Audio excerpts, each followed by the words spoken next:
रमेश ने अपनी जेब से आखिरी 100 का नोट बाहर निकाला और काउंटर पर जोर से पटक दिया। काउंटर के पीछे बैठा दुकानदार बिना कोई शब्द कहे एक बोतल रमेश की तरफ खिसका देता है। रमेश के हाथ बुरी तरह कांप रहे हैं। उसने ढक्कन को झटके से खोला और बिना रुके बोतल सीधे अपने मुंह से लगा दी।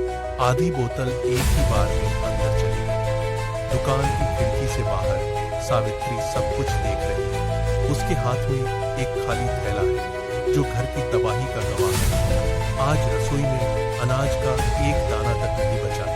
रमेश ने बोतल नीचे रखी और लड़खड़ाते कदमों से बाहर की ओर मुड़ा। उसकी नजर सावित्री पर पड़ती है, लेकिन वह उसे अनदेखा कर देता है। सावित्री के खाली हाथ और रमेश की हाथ में पकड़ी खाली बोतल के बीच की दूरी उनके जीवन का सच है।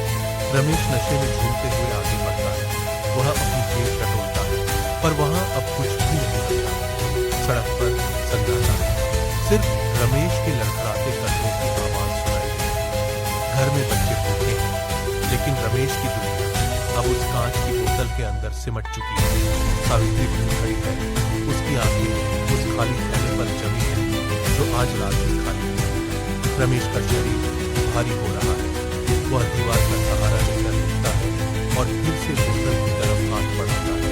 सावित्री दुकान के अंदर कदम रखती है। वह कांपते हुए रमेश का हाथ पकड़ने की कोशिश करती है ताकि वह घर चल सके। रमेश अपना हाथ झटके से छुड़ाता है और सावित्री के सीने पर जोर से धक्का देता है। सावित्री पीछे की ओर गिरती है। उसका घुटना कंक्रीट के फर्श से टकराता है। त्वचा फट जाती है और खून रिसने लगता है।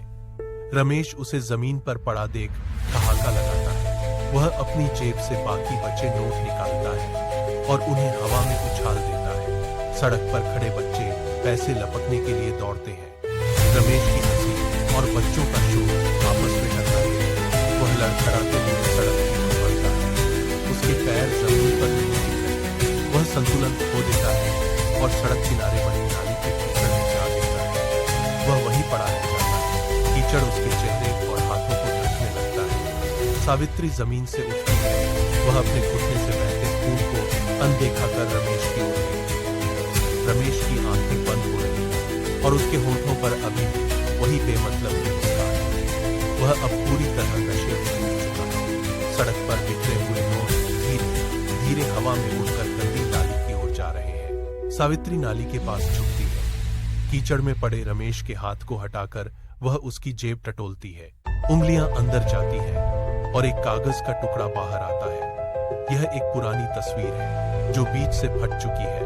सावित्री अपने पल्लू से तस्वीर पर जमी मिट्टी को पोंछती है।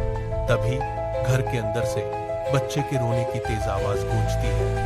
सावित्री एक पल के लिए रुकती है, फिर बिना रमेश की ओर देखे तेजी से घर की तरफ मुड़ती है। वह घर के मुख्य दरवाजे तक पहुंचती है। अंदर से बच्चे की सिसकियां और बढ़ गई हैं। सावित्री भारी लकड़ी का दरवाजा खींचकर बंद करती है। वह बाहर से कुंडी लगा देती है।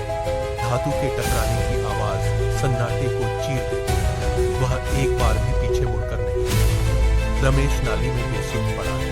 उसकी खर्राटों की आवाज अंधेरी में गूंजती है। सावित्री के चेहरे पर कोई भाव नहीं। वह दरवाजे के पास खड़ी होकर बच्चे की आवाज को शांत करने की कोशिश करती है। उसका निर्णय पक्का है। सड़क की बत्तियां मध्यम पड़ रही हैं। रात पूरी तरह घिर चुकी है। बाहर का दरवाजा अब एक अभेद्य दीवार बन चुका है। सावित्री का हर कदम अब घर की सुरक्षा के लिए है। रमेश की दुनिया से पूरी तरह कट गई। नाली की नमी और बदबू रमेश की आंखें घुसती है। वह झटके से आंखें खोलता है। कीचड़ में से उसके हाथ जमीन पर फिसलते हैं। वह लड़खड़ाते हुए खड़ा होने की कोशिश करता है, लेकिन पैर कीचड़ में फिसल जाते हैं। वह घुटनों के बल चलता हुआ दरवाजे तक पहुंचता है। रमेश लकड़ी के तख्तों पर अपनी मुट्ठियां मारता है। धाड़ धाड़ की आवाज बंद गली में गूंजती है। अंदर से कोई जवाब नहीं आता। वह फिर से जोर लगाता है। दरवाजे का कुंडा हिलाता है, लेकिन वह बाहर से मजबूती से बंद है। रमेश की सांसें फूलने लगती हैं। वह अपनी जेब में हाथ डालता है। उम्मीद करता है कि शायद कोई सिक्का बचा हो। उंगलियां खाली जेब की सिलाई को छूती है। सब कुछ खत्म हो चुका है। वह दीवार के सहारे नीचे बैठ जाता है। सड़क की पीली लाइट अचानक बुझ जाती है। सन्नाटा इतना गहरा है कि उसके अपने दिल की धड़कन सुनाई देती है। वह अंधेरे में अपनी खाली हथेलियों को देखता है। कोई दरवाजा नहीं, कोई उसे नहीं पुकारेगा। रमेश धूल में सिर झुकाकर बैठ जाता है। वह अब हार मान चुका है। रात का सन्नाटा उसे पूरी तरह निगल लेता है।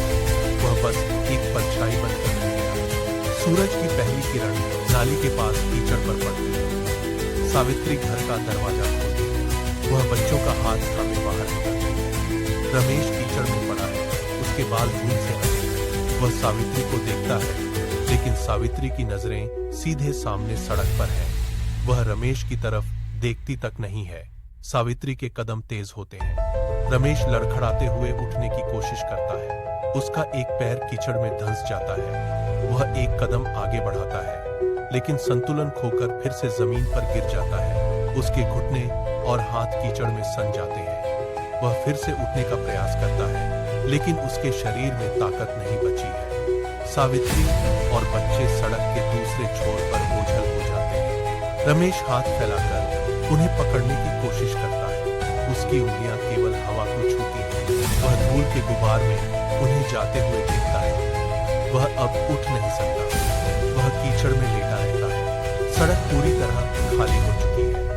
रमेश की नजरें दूर जाती उस धुंधली परछाई पर गिरती है। वह परछाई अब ओझल हो गई है। रमेश का सिर जमीन पर गिर जाता है। वह केवल अपनी भारी सांसों की आवाज सुन सकता है।